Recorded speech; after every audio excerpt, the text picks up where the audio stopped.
This is Josh Jelinski, the financial quarterback.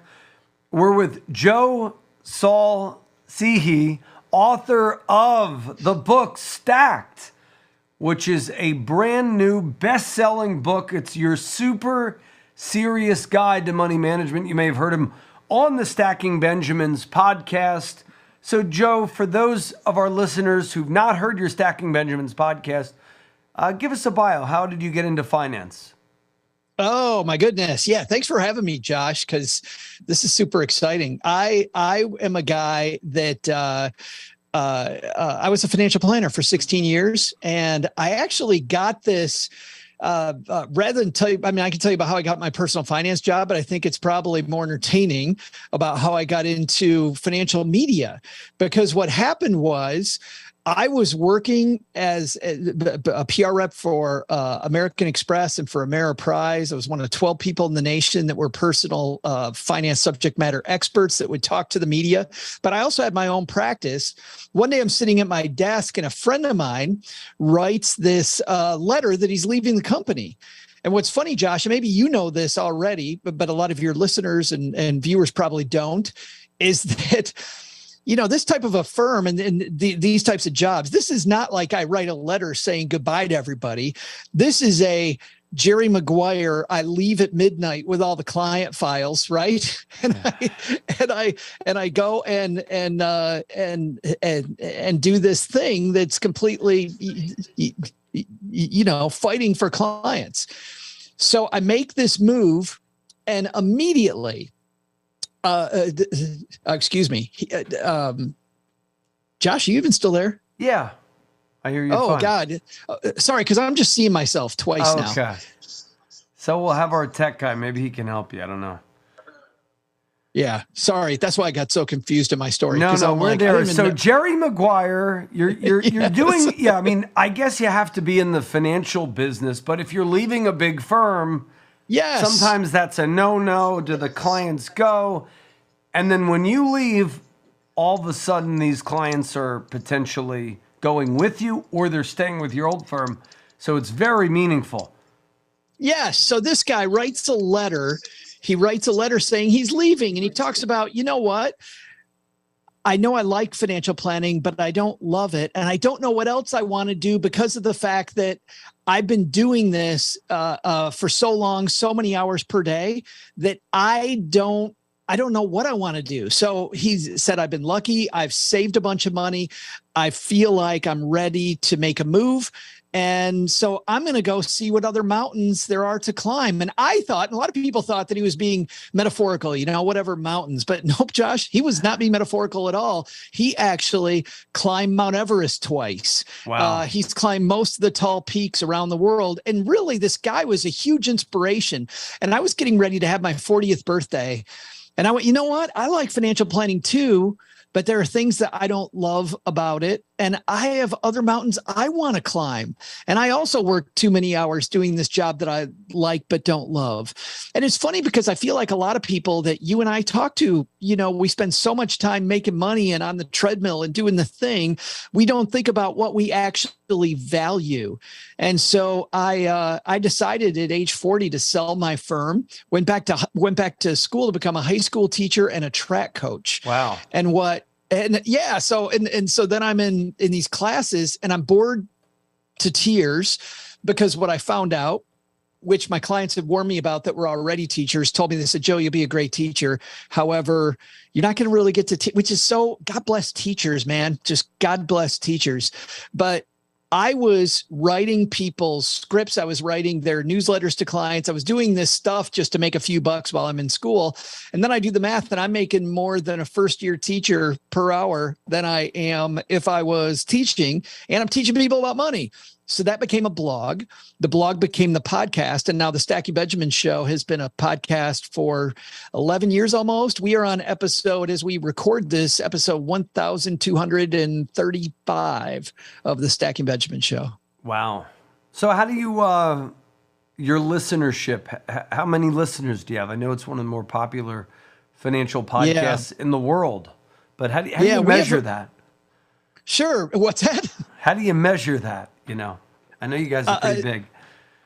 Yeah, I don't know. There's a stats provider that tells how many people tune into our show, but about 180,000 people a week listen to Stacking Benjamins. And, we have a lot of fun. Our goal, Josh, is not so much to teach people as it is to just get more people interested. There's these studies, this great study in particular, which is called The Secret Financial Lives of Americans.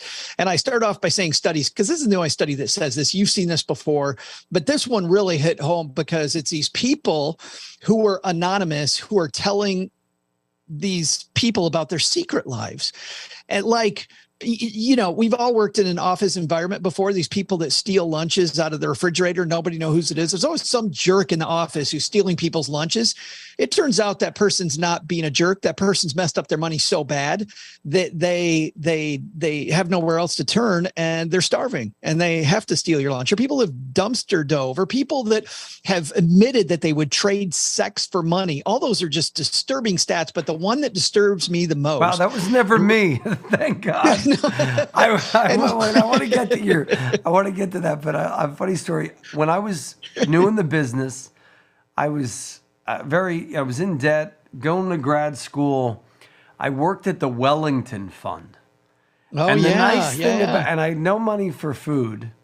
So the nice thing about the Wellington Fund is when they had, especially with Vanguard, they had low expenses, but they had these lavish lunches every day.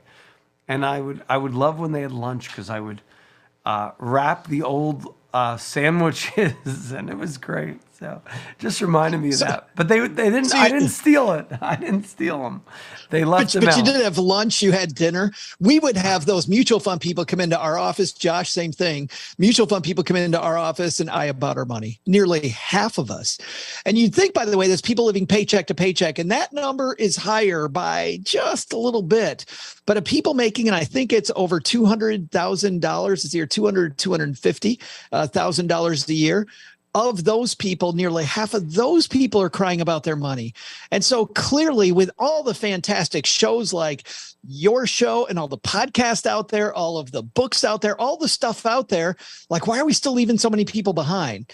So our goal at Stacking Benjamins is to be an on-ramp toward people like you, to help people find these great voices out there, to help them know where to look, to know that this is easier than you think it is, and that you can do it. You know what? It's also can be kind of fun. So that's why, our book Stacked is a super serious guide to modern money management, which I hope people know is a little sarcastic. We're not, the advice is good, but Emily and my approach is definitely not super serious in any stretch of the imagination. So how do you make financial planning fun? I think, well, I would imagine you know how to make it fun, Josh. Yeah, but how do you make it fun? That's what I want to know. Yeah. Yes. Yeah. So our show is live from my mom's half-finished basement. We did that on purpose because of the fact that my co-host is a CFP. I was a financial planner, like I said, for 16 years. So we're a couple of guys that know what they're talking about. And as you know, as much as anybody, people are a little afraid of that. They're a little intimidated to that. And when we started the show, 10 and a half, 11 years ago, every podcaster was in their mom's basement. They were pretending they weren't, right? So number one, we were going to own that we're in mom's basement. But the second thing was it also took the heat off a little bit of the fact that we're a couple of industry experts or insiders, whatever you want to say. And instead, we're two guys in their mom's basement, just chatting with each other about money. And you're kind of a fly on the wall. So, and then we try to go over the headlines that are out there because people hear these things. The Federal Reserve raised, interest rates a quarter point. What the hell does that mean, right? Yeah. What does it mean that inflation's going up? I've had so many people in the past 2 weeks just ask me, what is inflation? Really? Money nerds were like, wow. But when people are even asking what inflation is, if we can turn it into a game or turn it into a little bit of a joke, we will take those things and try to make a segment about them that kind of loops in things that people know, stuff that they know a little bit about. I'll give you an example on inflation. I just did an interview today with a guy, Len Penzo from lenpenzo.com. He does a sandwich survey every year, Josh, where he takes, we're back to school time. he takes a sandwich, the cost of a sandwich, and he looks at the price of the ingredients of 10 different popular sandwiches. And he's been doing this for 14 years. And what's cool is it's a neat way to look at inflation without really talking about, in big terms about inflation. But the sad fact is the price of a sandwich went up 42% this year versus last year. But if you stay with peanut butter and jelly, by the way, and this is kind of a spoiler, stay with peanut butter and jelly, you only had 3% inflation. So the lesson is don't go with the high-end sandwich, the BLT or the roast beef and cheddar. Stick with the low-end stuff, the bologna, the PB&J, and you're going to see a lot less inflation. Those are the hard-hitting things. Well, that's a great fun financial tip. Stick with the PB&J. And folks, we are going to give away the new book, Stacked, your super serious guide to modern money management, which if I didn't know you, I would have thought it was pretty serious. So I'm glad you mentioned it was fun. So it's fun, accessible, and folks, I will buy that book for you if you call my office right now at 888-988-JOSH and schedule your no obligation financial blueprint, 45 minutes with me or one of our team of fiduciaries. Give us a call, 888-988-JOSH. We'll be back after these messages. And when we do, I'll ask him about, we're with Joe of Stacking Benjamins. I'm going to have him elaborate on the concept of investing to win. When we return, this is Josh Jelinski, the financial quarterback, live on YouTube, Clubhouse, also on Spotify, podcasts, and WOR. Give us a call now, 888-988-JOSH. We'll be back after these messages. And we're back. This is Josh Jelinski, the financial quarterback, with Saul-Sehy. Am I saying it right? Joe Saul. I love this as you and I were talking about, Josh. This is why everybody just calls me Joe. Because when you have my last name, it is, it's a tongue twister. Well, Josh Jelinski is somewhat, it's not the easy. It's pretty easy. It's actually phonetic, but I don't know. I think it's the Joe Saul because you then want to say Joel Saul, but Joe of Stacking Benjamins. The Sehy part, I think, Sehy. Looks like Saul-Sehy. My nickname in high school was Saul-Sehy because people always got it wrong. So I was just Saul-Sehy. Sehy. It's easier. Yeah. So Sehy is easy, but yeah, it does look like Saul-Sehy. Anyway, so folks, get the book Stacked. So we talked about making financial concepts fun. We talked about the PB&J sandwich. Before we go to investing to win, what other ways to make financial engagement fun? I think, Josh, the more you personalize this, the more fun you're going to have. And let me tell you what I'm directly railing against. I don't think that using a bunch of rules of thumb is worthwhile. People talk about like the 4% rule of 25, just inverse of that. You talk about all these different rules, quote, that people use, based on your age, what percentage of your investment should you have in equities versus having in bonds? I think it's a bunch of crap. And not that it's not true, like to some degree, it is true that you can use these things. But let me tell you what happens when you start using rules of thumb and you don't build your own financial plan. What happens is you're less engaged.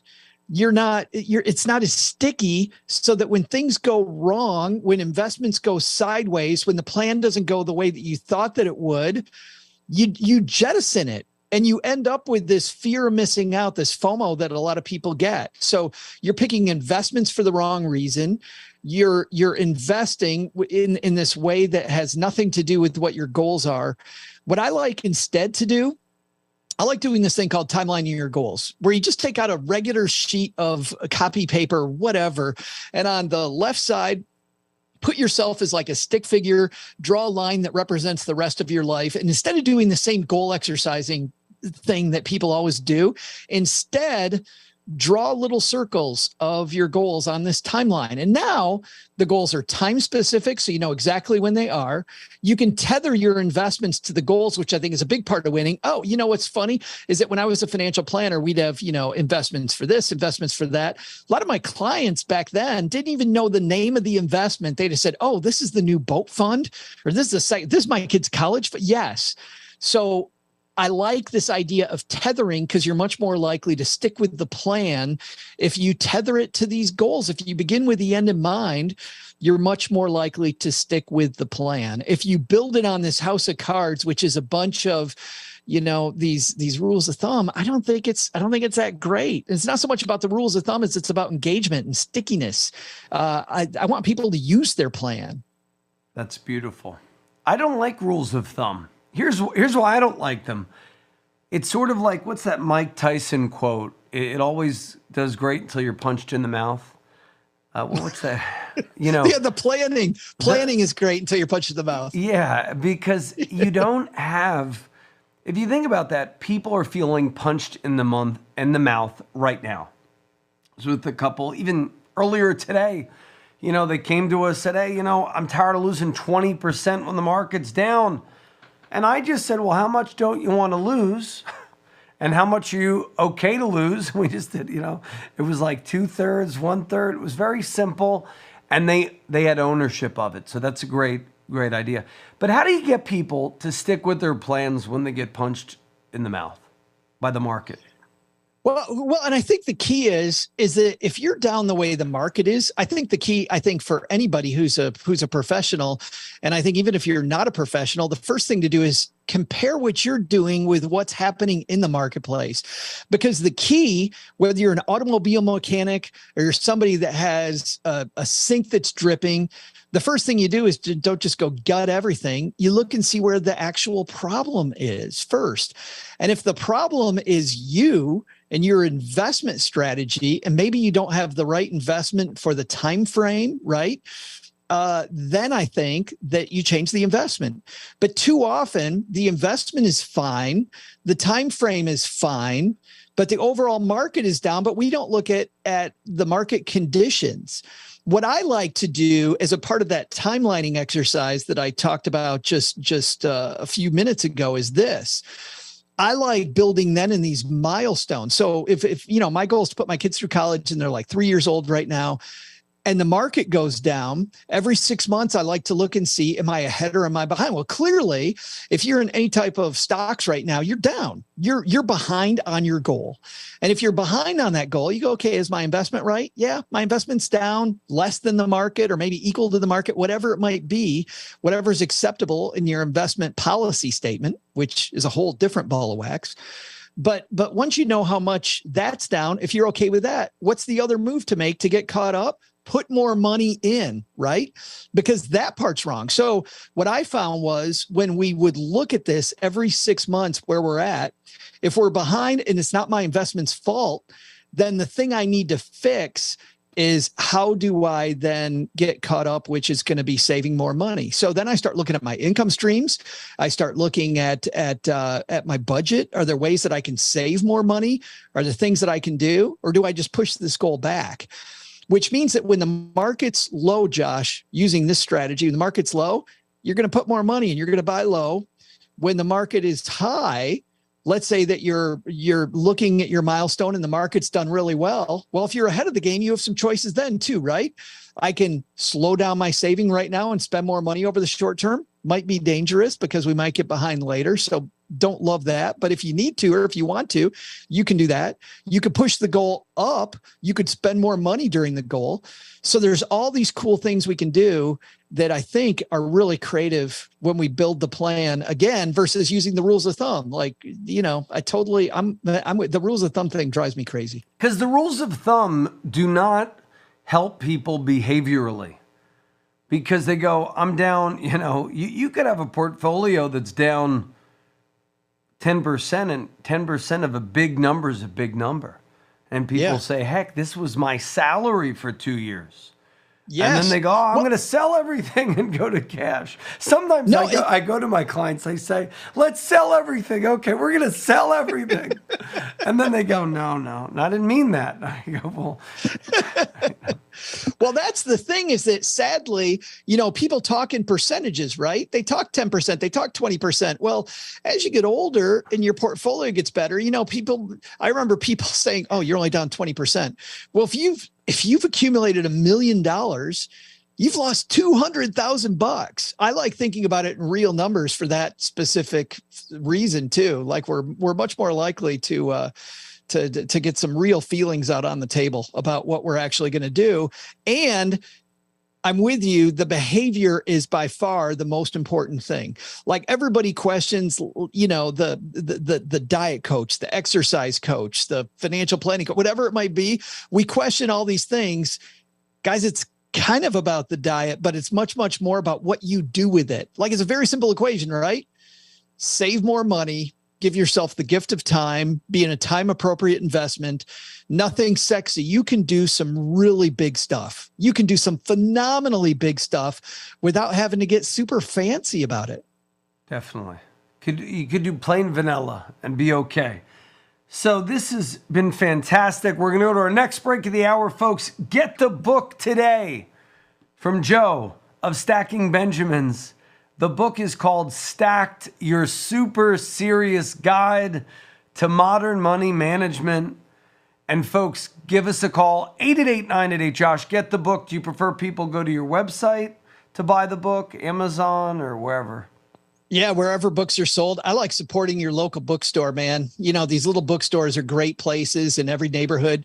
If we can keep these places alive that are awesome places to go and hang out and read, like support them. But, you know, Barnes & Noble, Amazon, whatever, your local street corner, whatever. So you can buy it, or I don't selling your book on a street corner.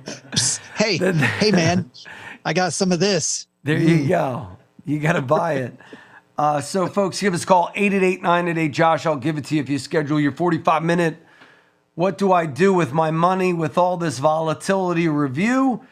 And, folks, we're going to talk next about budgeting on automation and more. Call us, 888-988-JOSH, 888-988-5674. We'll be back after these messages. And we're back with Joel Saul-Sehy. How good was I there? Joe Saul-Sehy. Even the East German judge thought you were good that time. Okay, there you go.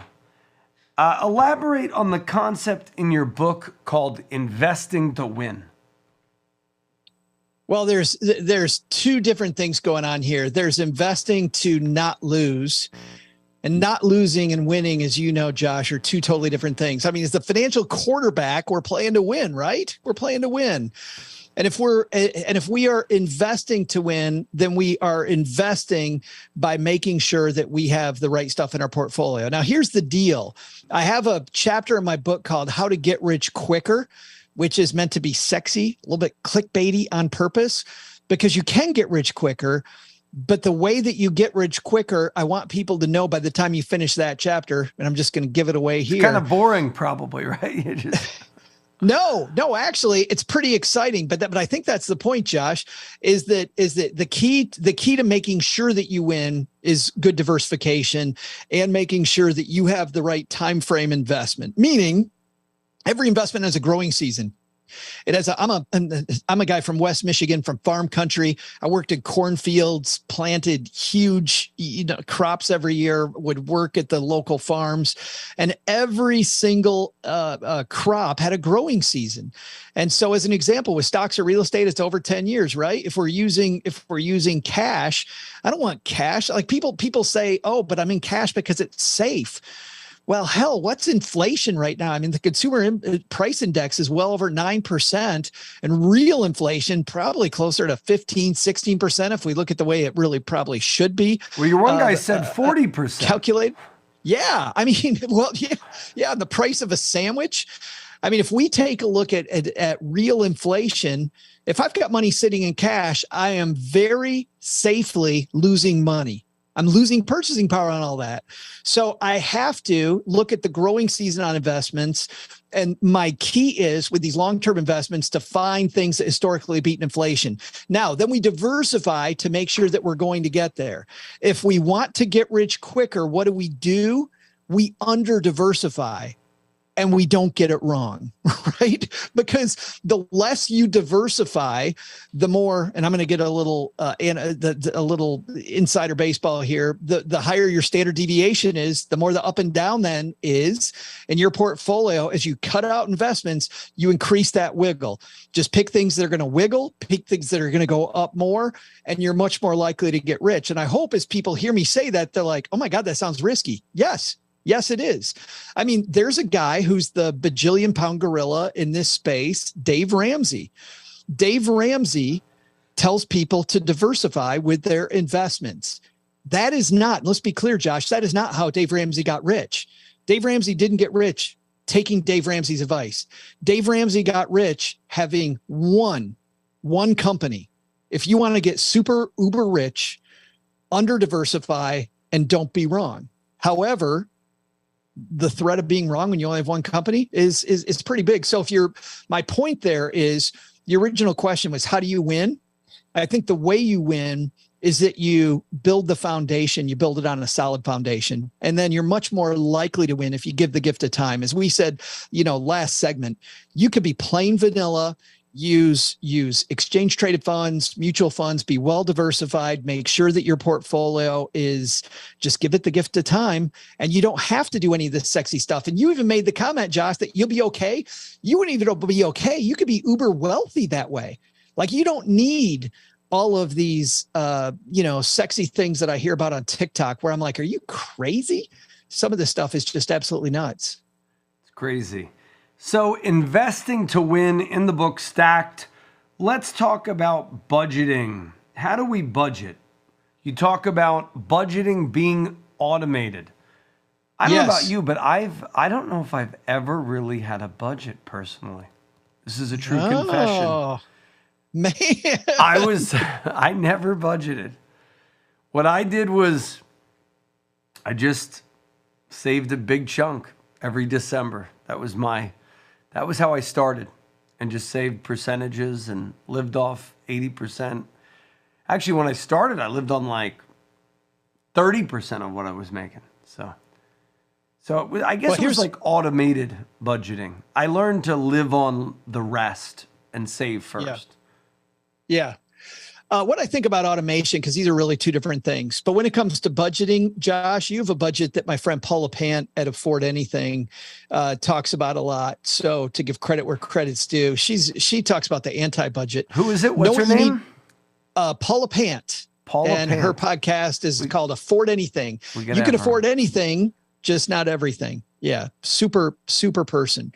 And Paula's a frequent contributor to my show, to Stacky Benjamins. But Paula does this thing where she's like, listen, I don't need a budget. Nobody needs a budget. All you need is this. I need to know how much I need to save. So take out that timeline we talked about in the earlier segment, know what all those goals cost. How much do I have to put toward those each year? Save that amount, maybe a little more, and then just spend the rest. Bam. Then you're done.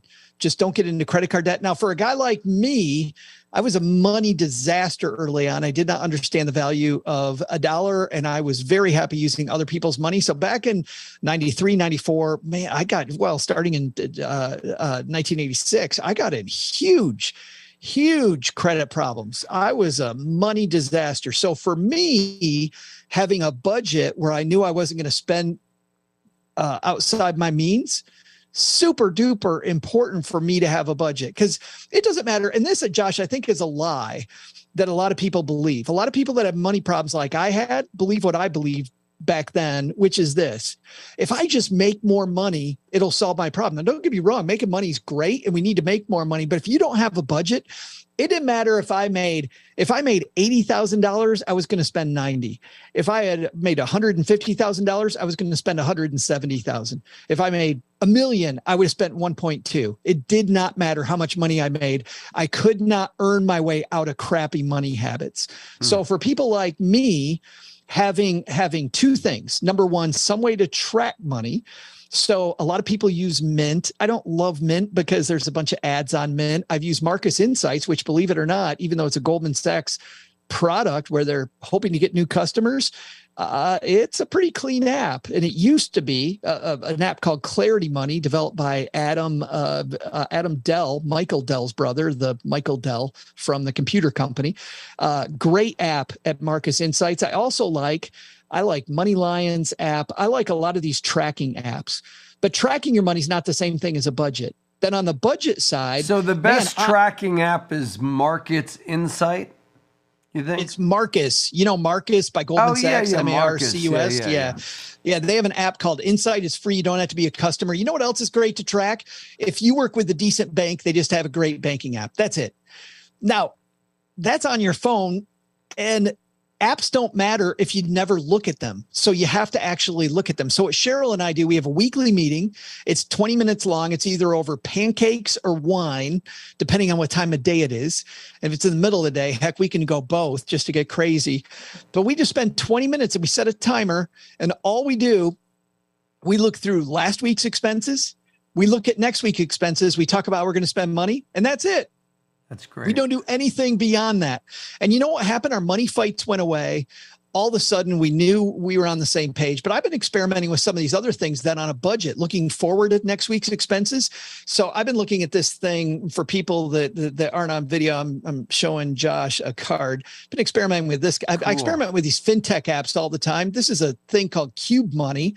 Cube is an app on your phone, and so free advertising for Cube. I don't make any money off of Cube, but what I like about this is it's like, Josh, it's like the envelope system. Remember the envelope system? I love that. That is, by the way, when I deal with clients who struggle with their money, I tell them to do the envelope system. I think that was the number one way, because even though I don't and have never budgeted, I was a little kid listening to Larry Burkett. Do you remember him? I do remember Larry Burkett. And I think he was he was like the Dave Ramsey before there was Dave Ramsey. And it was on Christian radio or Focus on the Family. He was big. He had hundreds of stations. And I think he was big into that. And for some reason, as a kid listening to that, I think it just wired in my brain, don't spend more than you make. So thank God for that. But I love the envelope system, but I've been looking for a way to modernize it. So tell me about this. Yeah. So what I like about it is the fact that, so the Cube Money app is just on your phone. You open it up before you go in a grocery store or whatever, and you open up that cube.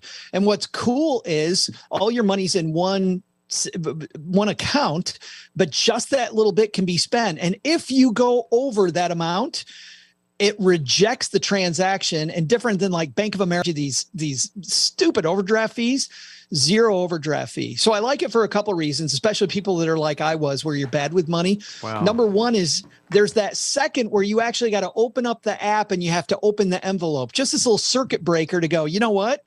I need a pause here. And then the second thing is, if there's not enough money, all your money's not at risk. Because, you know, back in the day, Josh, I didn't care if I was going over my grocery budget. If I wanted the beer, I was going to get the beer, right? I didn't care if it was next week's money or whatever. And by the way, that makes me sound like I needed a 12-step program.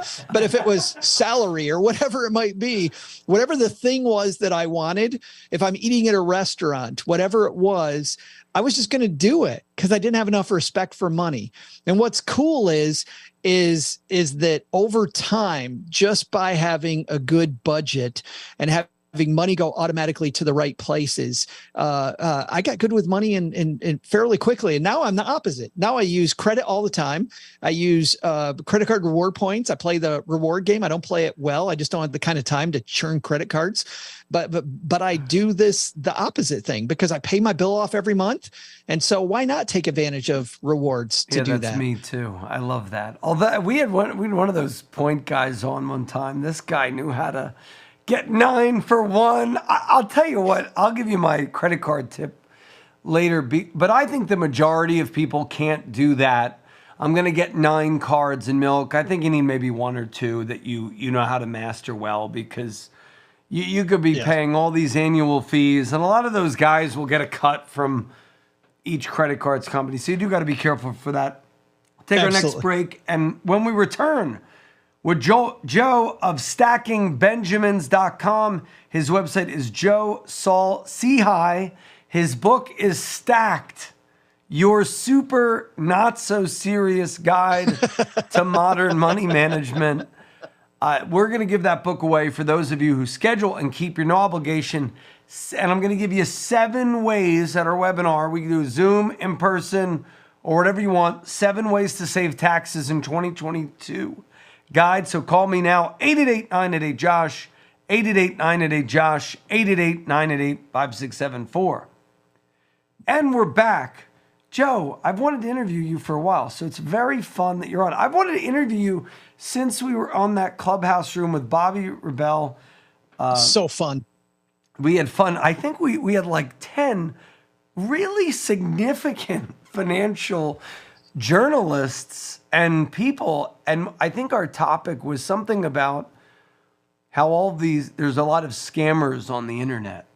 I think that's right. Giving bad financial advice, not us, but, the people pushing crypto. I remember I heard someone who said, no, I'm not anti-Bitcoin, but I listened to someone in a room on a social media app, and the woman goes, I put all my money in to Bitcoin. This was in November of 2021. Oh, yeah. Now, I'm a believer in Bitcoin. I that's the only cryptocurrency that I like.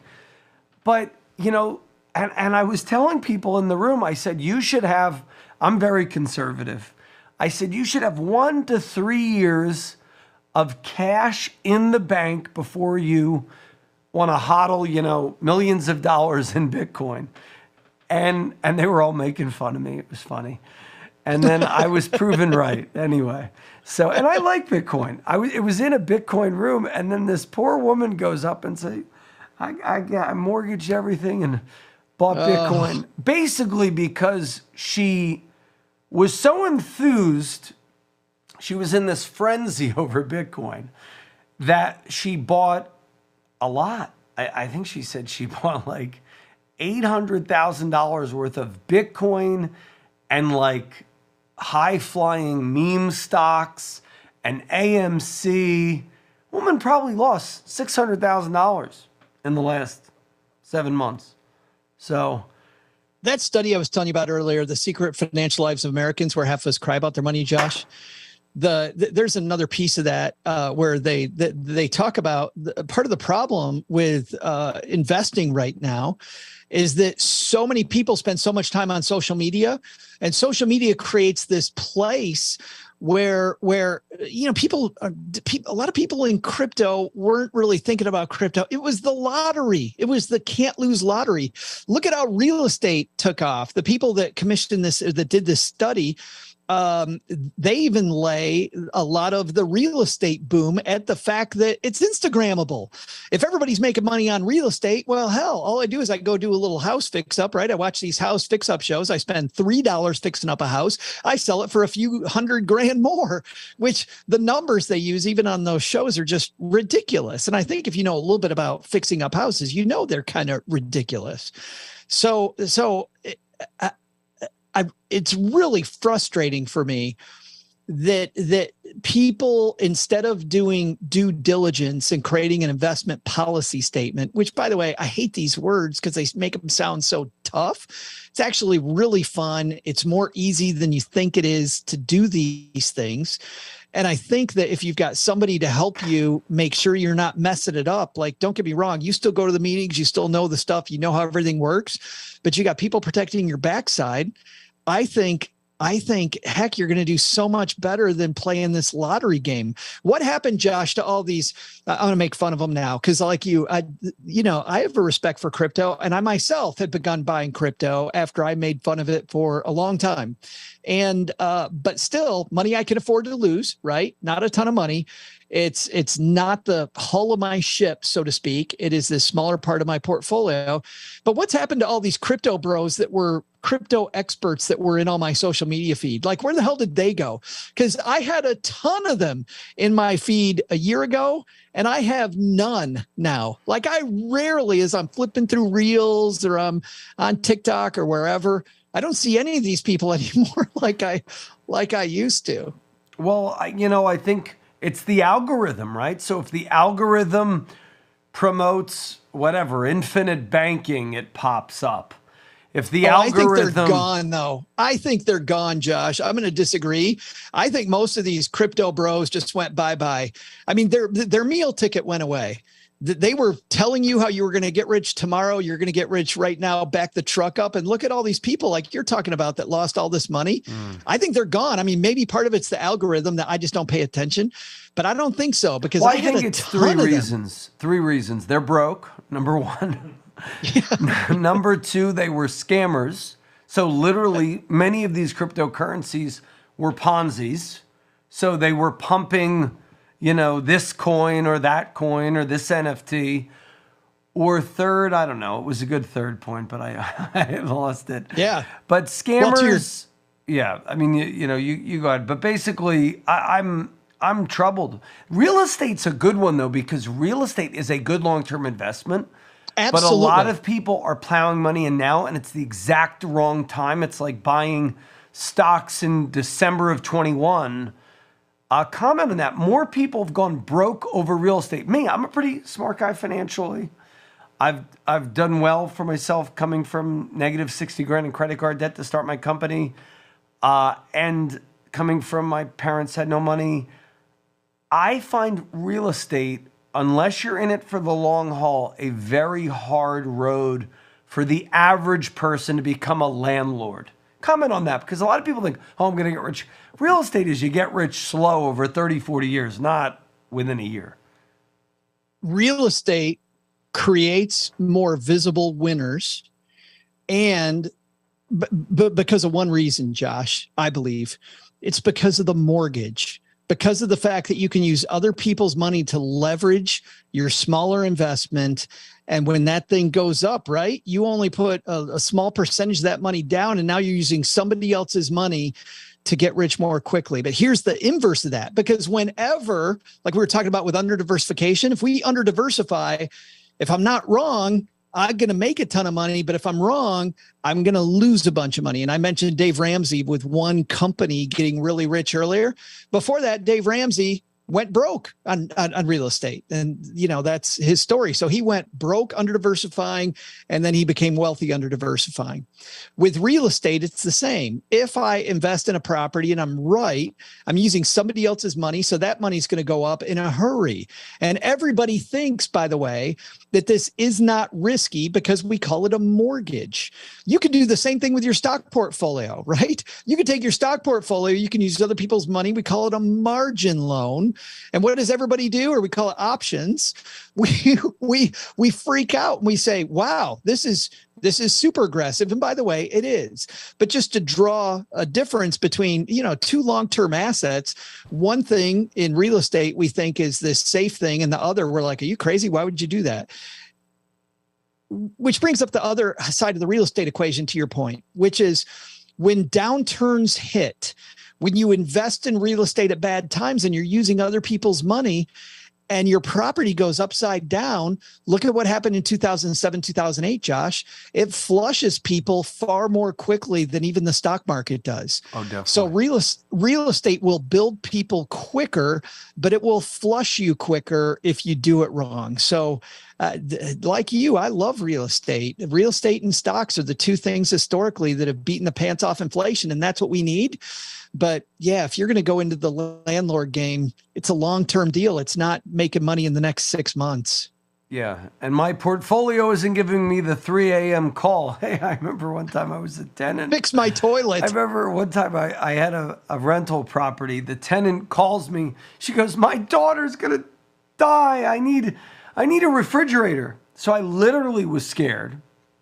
I called my friend who was like a super of a large apartment complex. And I said, Steve, you got to help me. So we literally went in the middle of the night to give this woman a new refrigerator so the medicine for a child would not go bad. Turns out we go, and I'm like, dude, you forgot to plug in the refrigerator. She didn't plug in the refrigerator. Oh, so my God. I was so annoyed, but it's crazy. So I couldn't do it. Real estate's not for, my son, Josh, owns 11 rental properties. He's 27 years old. Dad didn't help him at all with this. I just made sure that he knew the right things to read, the people that are in that area. And I just got out of the way. I did not, there's no dad stuff going on there, even though, I'm in financial media and was a financial planner. For me, I owned one rental house. I flipping hated it. I hated being it was not for me. I'm more like you. Yeah. Yeah. I couldn't do it. And then, I don't want to kick somebody out if they don't pay. It's just I don't have the mental or intestinal fortitude, kicking people out of their homes. It's just, no disrespect. That's what you got to do if you're a landlord, but it's just not for me either. So, folks, final break of the hour. We're with Joe Saul-Sehy. Say that 5 times fast. I did it perfectly all hour. Then the last time, I'm all proud of myself. Boom. So, and we'll talk about Detroit. I love the Detroit Lions. I bet you never knew that about me. From New Jersey. Man. I'm a long-suffering Detroit Lions fan. So when we return, we'll talk about the Detroit Lions and more on financial goal setting with the author of Stacked, the special book giveaway of the hour, Stacked, your super serious guide to modern money management. And you get that book free when you call us for your 7 ways to save taxes review, 888-988-JOSH, or go to stackingbenjamins.com or Amazon, wherever books are sold, or your local bookstore on the corner. 888-988-JOSH. We'll be back after these messages. And we're back. This is Josh Jelinski, the financial quarterback. Surprising, when I sold my book, so I came up with a book a few years ago. Yeah, we'll go on your show, promote it. It's called The Retirement Reality Check. So I went, we did the rounds. It was Amazon bestseller, all that stuff. And surprisingly, this is funny, my book was very popular. Guess where? You might find this with your book. In like Southeast Asia. Maybe, but libraries. In libraries. So my tip for you to promote your book is, if you could get your agent or your people. I did not realize I had many clients who came to us who read the book who were librarians. And that's funny. And you know why? They were frugal. They're so cheap. They didn't want to buy the book. They wanted to go to the librarian. But maybe, if I was to do a book tour again, because then we had COVID, so I didn't really do a book tour. I would do a book tour for you. I'll do it with you in the local. If we have any librarians listening, let's do a book tour for Stacked at the library, because they were really into the book. And so much so that the librarians would then buy the book because they liked it so much. But apparently financial books go like hotcakes at local libraries. I never knew that. At the library. That's good, though. Isn't that good? Like people trying to get a head start. Trying to hopefully we're not being helped at all by that, though. No. But you know what? What's funny is that this book, just to tell you a little bit about Emily, my co-author, Emily Guy Birkin, and I, this project. So this book, the original idea, Josh, was I was walking through one of these big bookstores in Portland, Oregon, and I see the Hardy Boys Detective Manual. And man, when I was in 4th grade, I carried the Hardy Boys Detective Manual around with me everywhere. And I absolutely, when my mom would touch like a door handle, my brother and I would go over and we'd get the fingerprints off of that because you didn't know where mom's been. You opened up the book and it said that it was written with the help of a real live FBI agent. I remember telling my little brother, Tony, I'm like, this is legit. Like we could be FBI agents ourselves, or detectives anyway, if we just read this book. So my original idea was if people can carry a book around as lovingly as adults that I carried this book around when I was in fourth grade, like that would be amazing. So that was kind of the idea, but then I didn't have a structure. So the structure actually came from, I go home from that trip and my mom has a key to our house, and she left this box of stuff from her attic. At the time, I'm 50 years old and mom's finally trusting me with the stuff in the attic, like, my little league pictures, the like fourth place father-son bowling tournament thing. Like why I'm getting this at 50, I have no idea why I didn't get before. But in there, that was me. I didn't get some of that stuff till my mom died. Yeah. Like why she's hanging on to that, I have no idea. So, but the Cub Scout Wolf Guide was in there. And what I realized was, you and I have talked about making this fun, about making it more of a game, about lowering the temperature a little bit, make some mistakes. It's not going to kill you. Like get out there and do it and personalize it. And I'm reading through this guide, and it's doing all this cool gamification stuff way before all these app people, that are gamifying everything now. Before they were doing it, the Cub Scouts were great at it. Every chapter is not in a chapter, Josh. It's an achievement. We're achieving stuff. And the easy ones are in the front and the tough ones are in the back. And then not only do they tell you what things you're going to need, and then they succinctly tell you what to do, at the bottom of each achievement, there's a bunch of check boxes. Why? Because you have to show proficiency. And how many times have you, being in the business as long as you've been in the business, like I meet these broke professors, these people that know everything and they've done nothing, right? It isn't about what you know, it's about what you've done. So you check the boxes to show proficiency. There's a place for your mom to sign it to verify that you did it, and you get a badge. So that is actually stacked. It's in 4 sections, and you get different badges as you do the achievements to get your goal. So it's good advice, but hopefully kind of campy to keep it fun. I love that. That's fantastic. I was a frustrated kid who wanted to be a Boy Scout, but for some reason, I don't know. I don't think we could afford the Boy Scouts. We were so broke. Couldn't afford going to the trips. So, what other things do you want to share with our listeners as we kind of round out our final segment that we haven't talked about in your book Stack that our listeners need to know? I love the Boy Scout thing. I'm gonna use that. That's a great way to gamify finance. I'm gonna use the. Do you have any more things like that timeline thing? I like how you think. I love those hacks. Let's talk about insurance for a minute, because I think this is not just a big part of the book, but I think it's a thing people get wrong, because we don't want to think about what the insurance industry is trying to sell us, which is, do I need the insurance, right? I mean, don't get me wrong, it's a valid question, but the real question we want to ask ourselves is bigger than that. It is, what are my risks and how do I mitigate against those risks? And then, Josh, I might buy insurance and I might not, but I'm probably getting a better risk management strategy. And let me explain what I mean by that. Your very first risk management thing, you talked about having a lot of money in cash. If we have a good emergency fund, a good cash reserve, that insures against a lot of these things. The chance that people are going to get disabled is so big, so much bigger than we think it is. If you just go to the insurance industry and you look at these actuarial tables of how many of us are going to have a short-term disability that keeps us out of work, it is a big fat number. And so we should buy short-term disability insurance, the Aflac Duck, that kind of stuff. But if I have that emergency fund, I'm protected and I don't need to buy that insurance. If I'm okay with taking more risk myself, I can raise my deductible on my homeowners. I can raise my deductible on my car insurance.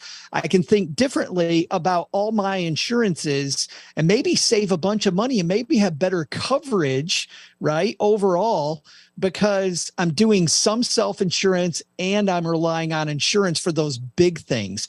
A lot of people buy insurances because they're cheap and they stay away from the insurances that are expensive. And really, if you think about that, insurances are expensive because the actuaries that work at these companies, These companies are designed to stay in business. They're designed to be profitable. They think it's going to happen to you if it's expensive. So disability coverage, when I was a financial planner, people were like, oh, I don't want to talk about disability coverage because that's way expensive. Yeah, it's expensive. I don't care if we buy the insurance or not, but you know what? We need a plan around disability coverage because this coverage is so expensive. So I like focusing on those expensive things. A type of insurance that a lot of people have that work in Cubicleville or work at home and they spend all day on a keyboard. They buy the flex benefit, which is accidental death and dismemberment.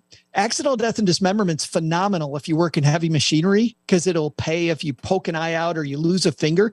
What's the chance, Josh, that if you're on your keyboard one day, you know, like usual, and you're flying along, that you're going to snap off your index finger between the J and the K key and have that thing pay?